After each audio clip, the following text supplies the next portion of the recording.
You people are going to have to travel because you'll be in Singapore on June 12th. The summit with North Korea, it is still on, happening in Singapore on June 12th. Our biggest weapon in all of this is presidential resolve. Knowing that President Trump will do what he says he'll do. Reach yet one more historic milestone. 3.8% unemployment, another all-time record low. African-American unemployment. We're very honored by that. It cannot be overstated what this president has done for the black community, the hope that he is inspiring, the economic growth that he has inspired within this country. Can you beat Donald Trump? Two guys from Queens. That'd be interesting. New Yorkers know how to talk to other New Yorkers. You know? He, along with every single Democrat who's ever held elective office, is thinking about running in 2020. There's going to be so little oxygen in the room. Former CIA Director John Brennan furthering his attacks on President Trump. I think Mr. Trump has demonstrated a paranoia and insecurity. No single figure in American history has done more to discredit the intelligence community than this liar. He's a liar about being a liar. Trump kept another promise to the American people by signing the Right to Try bill into law. And one of those patients who was so grateful for it, he could not wait to give the president a hug. I want to tell the vice president a joke. How do you make a tissue dance? You put a boogie in it.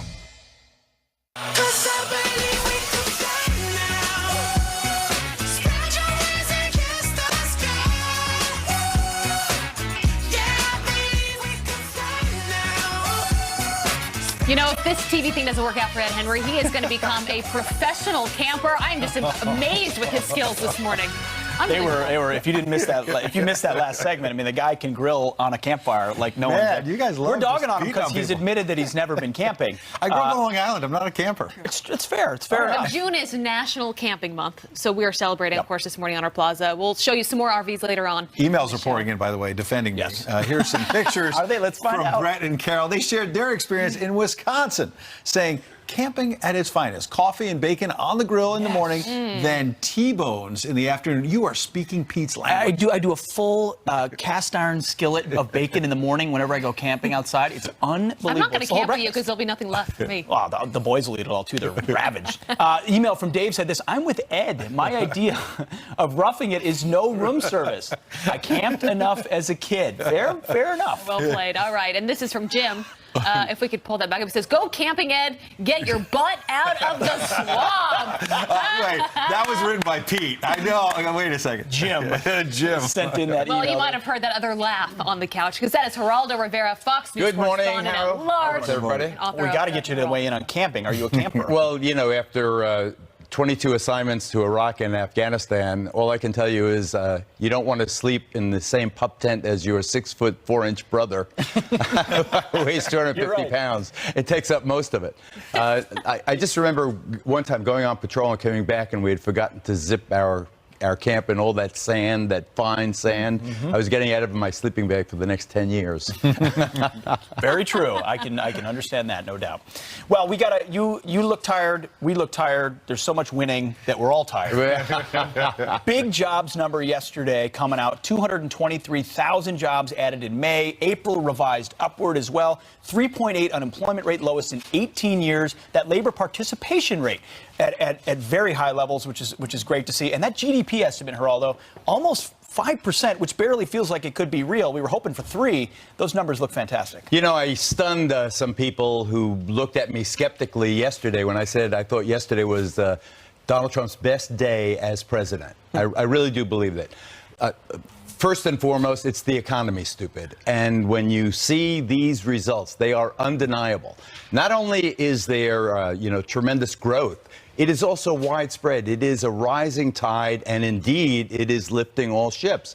When you look at minority unemployment, that is historic.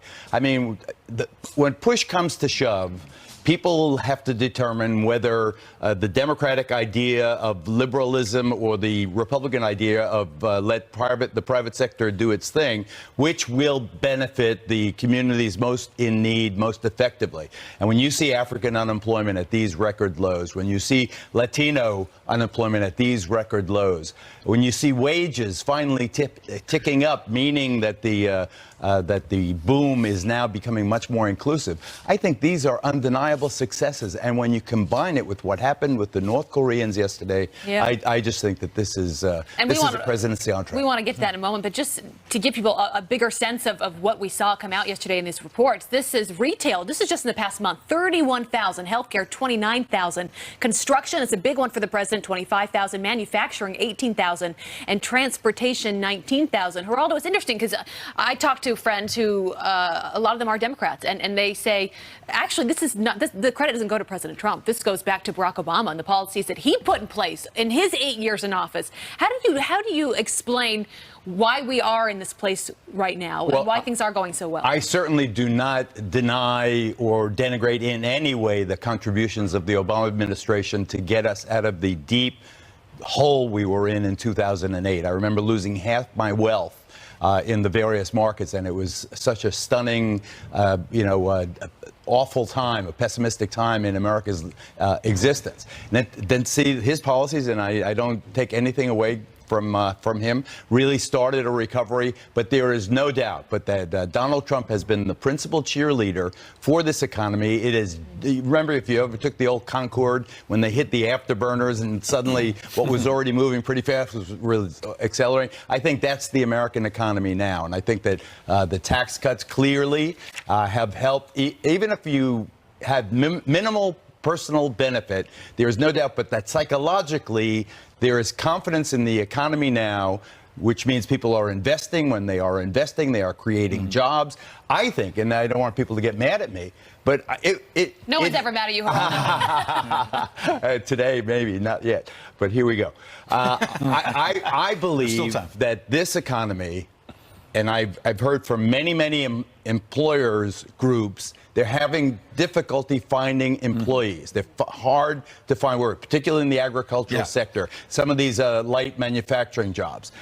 Generally speaking, when there is a tremendous demand for labor, there is less pressure on the immigration front than there usually is. And yet Nancy Pelosi yesterday said these jobs numbers are not good enough. And she also last week, when we moved to a different topic in North Korea, last week when President Trump wrote that letter saying, I'm pulling out of the summit, you're talking about, you're rattling the saber, Kim Jong-un, enough is enough, and got tough with him. Nancy Pelosi said that the real winner was Kim Jong-un. Well, a week later, that doesn't appear to be true. I think the former speaker is way out of line, and it's like she's breathing helium or something. And it's I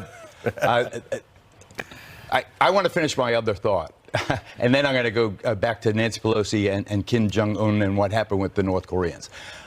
I think that the United States has to vastly liberalize immigration policy on a temporary basis to get seasonal workers or just let wages go up. Why would we do that when wages could go up for American citizens here to do jobs that they're underpaid for? You have to do both, Pete. You've got to look at it as a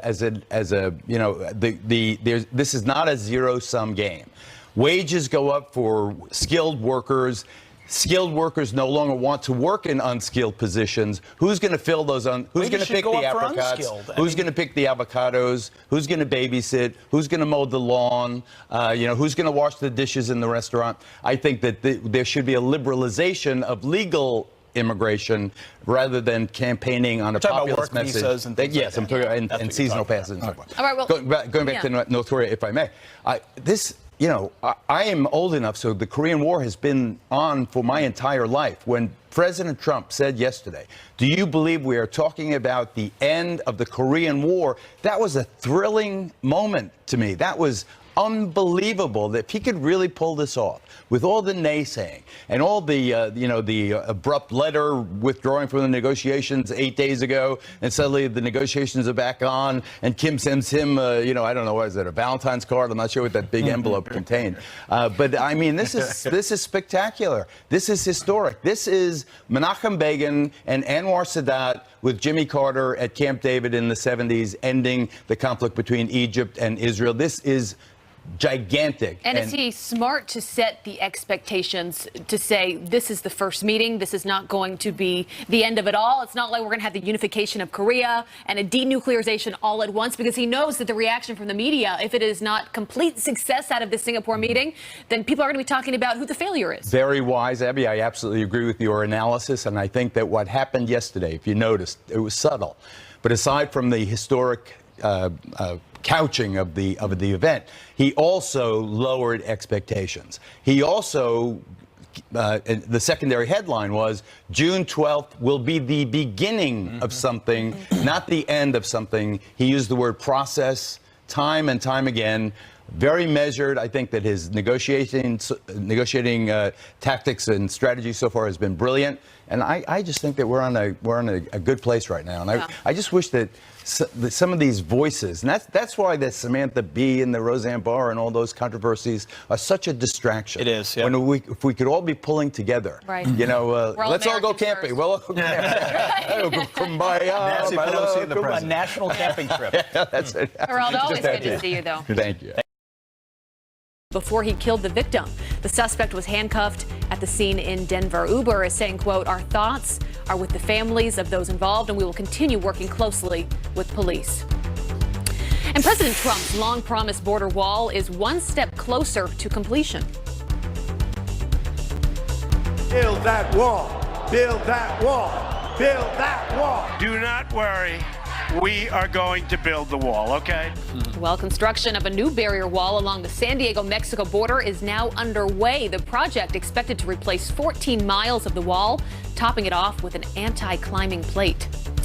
And take a look at this. Mike Pompeo sporting socks covered with green army men to that historic meeting yesterday with North Korean officials. The Secretary of State's apparel choice, this was actually 2 days ago in New York, right? Leaving many people questioning if it was deliberate. Pompeo met with officials in New York City on Thursday to lay the groundwork for the June 12th summit. Of course, you can steal the look online for around $10.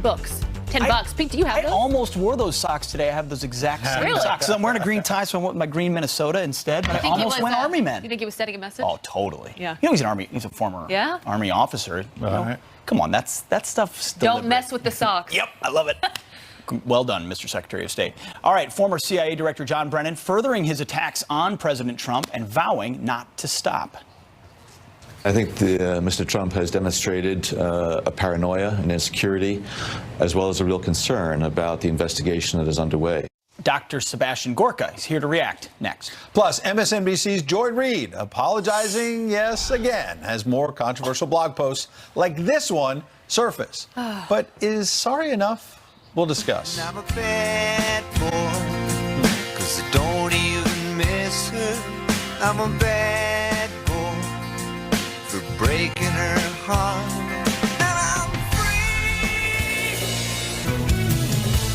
I think Mr. Trump has demonstrated a paranoia and insecurity, as well as a real concern about the investigation that is underway. Former CIA Director John Brennan holding himself up as a paragon of virtue and vowing to keep up his harsh criticism of President Trump, saying he'll speak out until integrity returns to the White House. Here to react, former deputy assistant to the president and Fox News national security analyst, Dr. Sebastian Gorka. Doctor, always good to have you here. Sounds like Dr. Brennan is going to be speaking out for a long time. Well, until he's probably charged with being at the center of Spygate. And this is a man who has done something no other former CIA director has ever done. Nobody has attacked a sitting president the way John Brennan does, in a way that undermines the integrity of the current government. He's actually feeding in to Russian propaganda and supporting people like Vladimir Putin with what he states, which shouldn't surprise anybody, because John Brennan has actually admitted, and this is the shocking thing, that at the height of the Cold War in 1976, he voted for Gus Hall, the Communist Party candidate for American president. That's when the Soviet Union was trying to destroy America. This man has a track record which clearly is unpatriotic and un-American. Doctor, maybe I'm naive, but I thought CIA directors of either party, you know, whether it was somebody nominated by President Bush or somebody nominated by President Carter, that they were supposed to be nonpartisan. Well, it's funny you should say that, Ed. On his Twitter feed, it actually says under his bio, non-partisan or neutral individual. This guy's a political hack, and as the good bard Shakespeare said, the lady doth protest too much. He is making so much noise because he knows that he is at the center of Spygate. Remember that Australian ambassador? You remember how it all began, how they sent operatives overseas to talk to him? That only happens with John Brennan's approval. So the whole dossier leads back to John Brennan, and that's why he's being so when you loud say now. Doc protest too much, you think that John Brennan has become sort of unhinged because he's worried this investigation is turning on him? Oh, absolutely. Absolutely. We now know that this was an interagency operation. It included the CIA, the FBI, DNI. Clapper is trying to cover, but he's perjuring himself as well. But at the center of all of this is John Brennan, and that's why he's being so loud now. And John Brennan doesn't launch a political attack using the intelligence community against Donald Trump without President Obama's approval. So this is why the man is unhinged, Well, Ed. quickly, what about the morale and the decency of the agency that he ran? I mean, to Ed's point, saying at one point he was nonpartisan or still claims to be. You've got 35,000 or more working at the FBI, thousands that work at the CIA. They don't ask which president they serve. They just serve the country. What does this do when you have people that led these places now speaking out so politically, basically putting their political opinions, their personal opinions against the president? It does the same thing that Jim Comey has done to the FBI. One man manages to undermine the prestige of tens of thousands of others. Don't forget, not only was this man a former communist, John Brennan, when he came into the CIA, he never should have been let in with that track record. He wanted to be an operator. He wanted to be a case officer. He failed abysmally, became an analyst. And so when Obama made him the director of the CIA, he took his revenge and he tried to make analysts run operations. It was a disaster. Thank the good Lord, Mike Pompeo took over and has saved the CIA, and now he's doing an amazing job as Secretary of State. So he's damaged the prestige, but we're getting it back. Brennan's not going anywhere. Yeah, Dr. Gorka, we appreciate you coming in. Good to see you. Thanks, Ed. Thanks, Abby. All right, coming up, President Trump, he pardoned Dinesh D'Souza, sparking new calls to review the case of Army First Lieutenant Clint Lawrence, convicted of a combat incident. California Congressman Duncan Hunter, a combat vet, is leading that charge. He tells us why the president should pardon him next.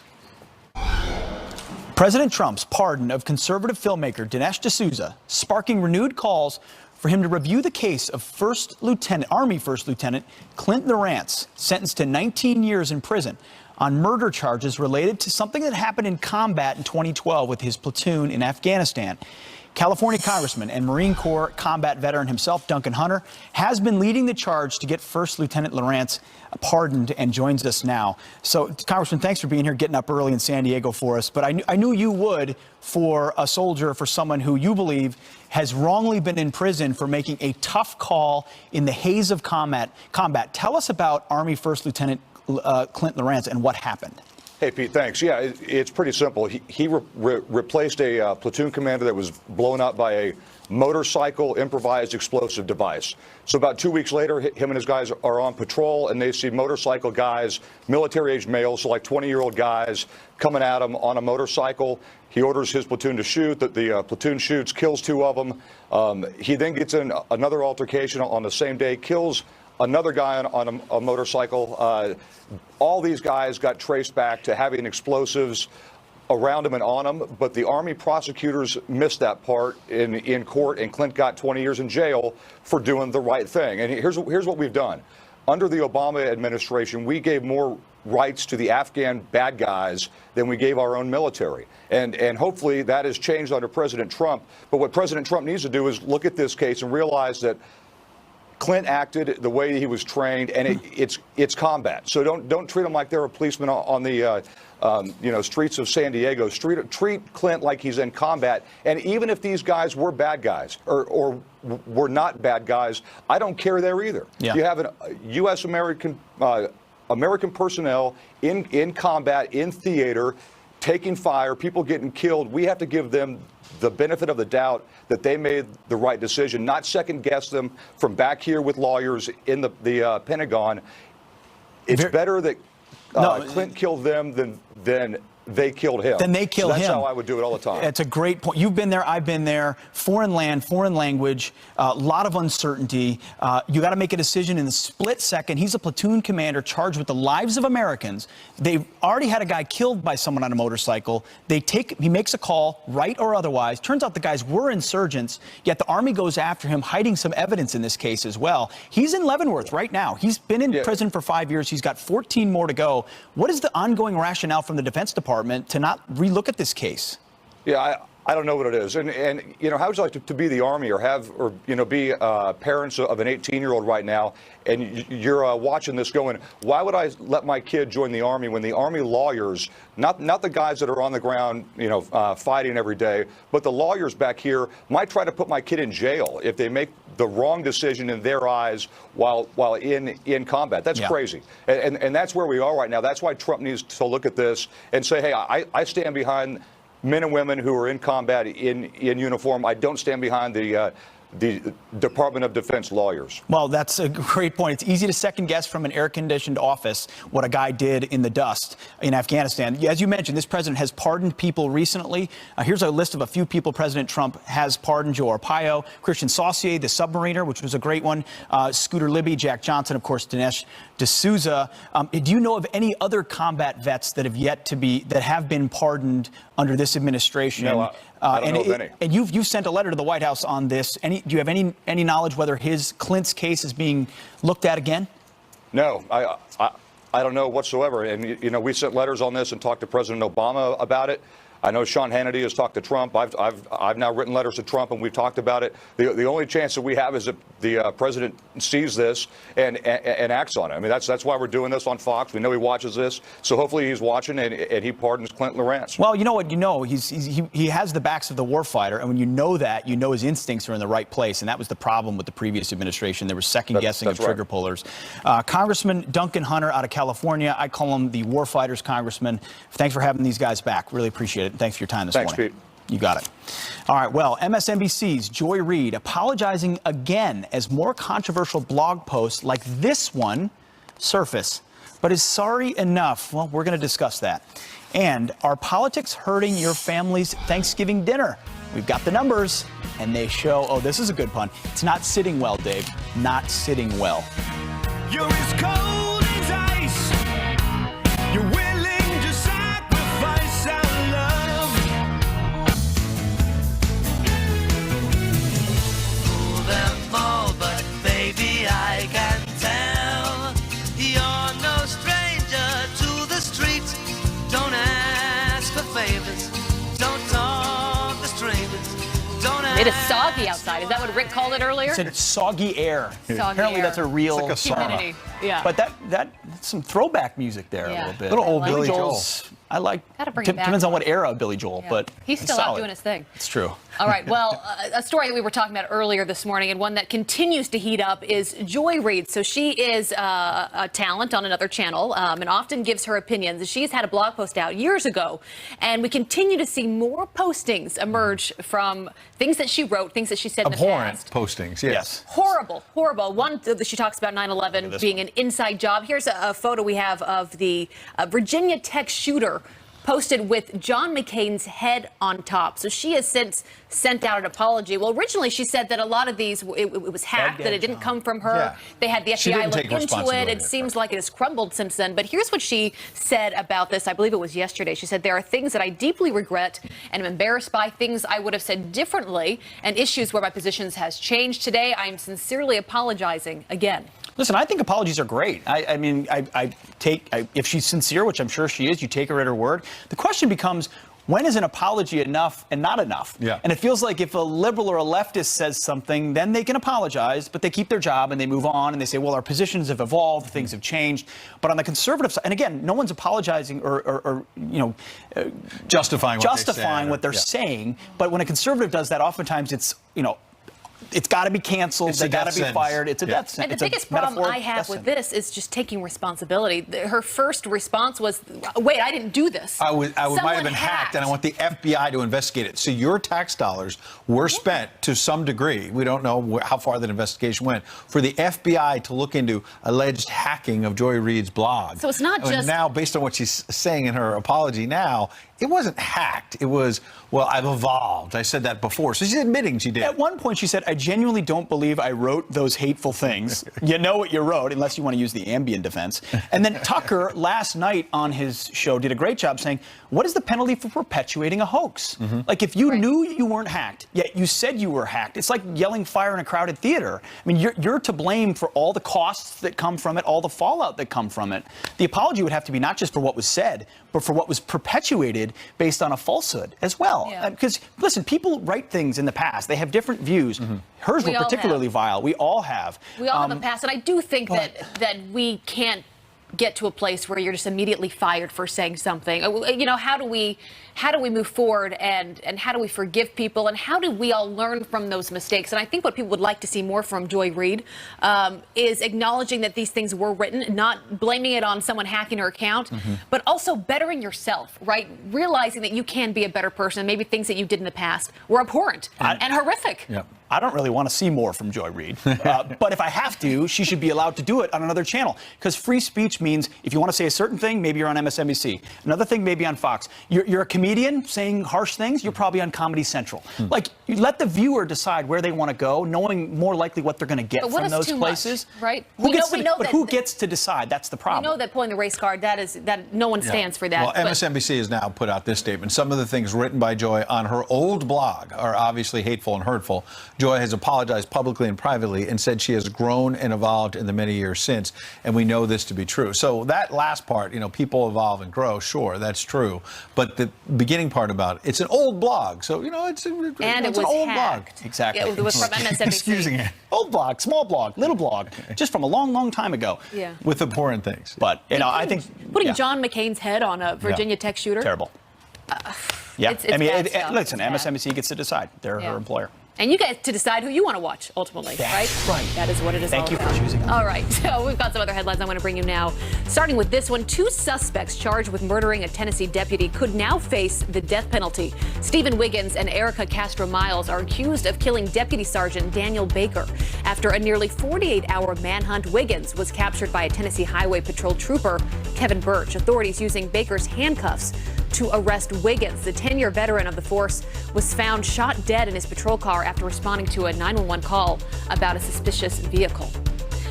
Also there's a new face on the National Security Council. President Trump naming Rear Admiral Doug Fierce as his new Homeland Security advisor. The Coast Guard official is replacing ousted Tom Bossert with the rank of Deputy Assistant to the President. Fierce duties will include coordinating interagency efforts during a disaster response. Another mustache. He likes those. And a Chicago White Sox pitcher makes a miracle return to the mound just 2 weeks after collapsing in the team's dugout. Danny Farquhar throwing out the first pitch after suffering a brain hemorrhage during a game back on April 20th. Doctors are still hopeful that he will eventually be able to rejoin that team. That's pretty amazing. And families with opposing political views spend less time at Thanksgiving dinner together. Shocker. A new study shows holiday dinners with relatives from split political views back in 2016 spent 30 to 50 minutes shorter than families with similar political ideologies. The dinners were 30% shorter in areas targeted by political advertising. Researchers used GPS signals from cell phones to determine the lengths of the dinner. That is a sad place to be, though. It's a real place to be. If you're like, let's fight it out over Hillary and Trump over Thanksgiving, no thanks, I'm out of here. Like, I just want to eat turkey. It just shows how divided the country is right we now. are. We can't even share turkey together. Nope. Pete doesn't share turkey anyway. It's all for himself. I'm never having Thanksgiving with Pete. Hey, Rick. Rick, Hey, politics with family, right? Did you just talk to me? Yeah, I'm talking to you. Do you know what? Just suddenly this thing started like going in and out. It's like, I'm out of here. I just want to talk It just started going right now. It's like they're going to toss to me. I'm not going to have a clue what they're saying. Girl campers, did you know that this was happening today? Yes, we did. Oh, okay. Yes. So this isn't just like some amazing Specifically came down to New York, yes. So Girl Campers, that's like a big organization where you go out and camp. Yes, absolutely. It's just usually we met through Janine Pettit, through Girl Camper. All right. And did you know that June is National Camping Month? I found that out, yes. Well, there you go. We're going to be talking more about camping in a minute. Let's talk about the weather for camping right now. Take a look at the weather maps, show you what is going on. I tell you what, we've got some storms across the central part of the country, and those storms throughout the day are actually going to weaken a little bit. Might see them flare up across southeastern Missouri a little bit later on as the atmosphere kind of primes for that again. But that is one set of storms. There's also some rain here across parts of the mid-Atlantic. And we saw that flooding last week around Baltimore. Unfortunately, the ground is very saturated, and take a look at what the weekend looks like. This is a future radar. You get the idea. There's a little system here, a lot of very soupy air that is going to drop a lot of rain there, and that means we're going to be looking at the threat for some more flooding. Temperature-wise, very hot down across the south, especially. Tomorrow that hangs on again. And Pete, now I just said soupy air. I said soggy air before. Now I said soupy. Soupy. Do you understand so it? I'm sure there's a slight distinction there. I know you know it. Yeah. You never make things up on the fly. Everything I do is made up on the fly. Let's be honest. That's why we love you, Rick. All right. All right, moving on. The Trump economy booming. 223,000 jobs added in May. Unemployment rate dropped to an 18-year low. GDP number, look at that number on the right, almost 5%. Neil Cavuto, well, he's here live next to talk about it. Plus, should parents face prison time for giving their teen a drug to treat his seizures? This is actually happening. That's coming up. And it's National Camping Month, so we're camping out on the plaza. We're taking a look at the perfect RVs for your next trip. And Ed's the expert. Yeah, I want an RV to take me to the Ritz-Carlton. Get out of this ordinary everyday rut.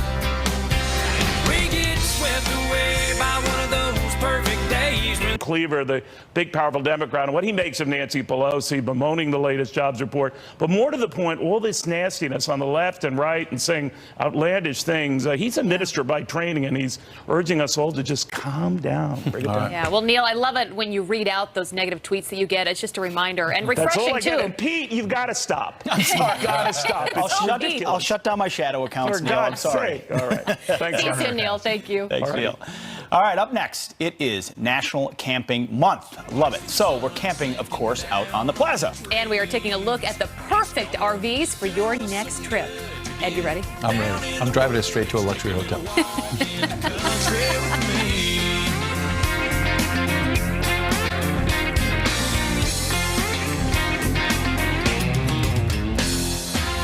I'm so sick of all them TV shows. I need some dirt road under my feet. Right, June is National Camping Month, and this summer nearly 23 million people are expected to go RV camping. Our next guest says you don't have to own an RV to join in on the fun. Here to tell us more, Janine Petit, founder of GirlCamper.com, and this is her own Mini Max RV behind us. Yes, it is. This Good to is see my you. Mini Max. And you've driven this for the last 5 weeks? I just got Around back Texas? from a 5-week trip to Texas. Yeah, I road tested this trailer for Liberty Outdoors. It's part of my job as their brand ambassador. And it's just my rolling she shed on wheels. And this is all for a nice lady, right? It's a girl camper. I gotta check Yeah, this we out. like it. Yeah. Isn't it cute? Love it. Be kind. Yes, be kind. Of We course. like people to be kind. And you got some quilts in here. It's cozy, I've but got everything I need here. I've got a kitchen. I've got a 2-burner stove, a microwave. I have a full bathroom in here. I got the biggest fridge going, and it's cozy. It's homey. It's my rolling home on wheels. So How much is this to wherever I rent? am. What's that? How much would this be to rent? To rent, I don't know. I don't know what they are to rent, but Can you rent these, or you just? I don't know if you can rent this one specifically, but you can rent trailers. But you can start RVing. You can buy a little she shed on wheels for starting at $9,000. It's not a ton of money. And I tell women, stop getting your nails done and buy a camper. Put the money towards the camper and it's decorate it. $119 a month, you know, and you could I have a love she this. shed. Yeah. Well, someone who is an expert camper is our own Ed Henry over here. Oh, yeah? Ed, what do you got for us? That's true. This was actually designed by a NASA architect. It It's is. pretty The amazing. architect's here. He's an interesting guy. Mikhail Martin is the founder of Brothers of Climbing. And tell us about Brothers of Climbing. Yeah, so we're an organization bringing underrepresented groups into the outdoors, and we bring them on climbing trips, and we host festivals. We have a lot of fun. Very cool. Where can people learn more about your organization? You can go on boccrew.com or follow us on Instagram at boccrew. All right, now tell us about this really cool vehicle behind us here. So behind me is an adventure vehicle. Like It looks like it. this is where the real deal happens. We have all the conveniences of being, at home, but you can bring it out in the great outdoors with you. You can be in a national park and you have a cooking stove, you have an AC, all the conveniences that We've you got need. breaking news here, though. Ed Henry's never been in a camper before. It's his first time. Can you park this at the Ritz-Carlton? Like, if you want to drive it there so I can stay? Well, I'll tell you, it's really easy to maneuver and drive. Yeah. You can tow it on using many vehicles. That's great. Yeah. Very good use of space, very compact, and the way it's designed, like I said, a NASA architect. Every single inch in here, you've got the bed over there, you've got this very tight kitchen. It's almost like a tiny house for camping. I would definitely describe this is home away from home. Yeah. If all the conveniences of being at home are here, AC, stove, electricity, bathroom. That's why. Yeah. What's the name of this again? Like it. This is the Taxa Outdoors Mantis. Mantis. Yes. This might be your style. I might want to do it. For more information, you can visit GoRVing.com. We want to thank Janine Pettit and Mikhail Martin for actually bringing us out here and showing it to us. It looks really awesome. Yeah. Well done, sir. Thanks. Appreciate it. More Fox and Friends, moments away.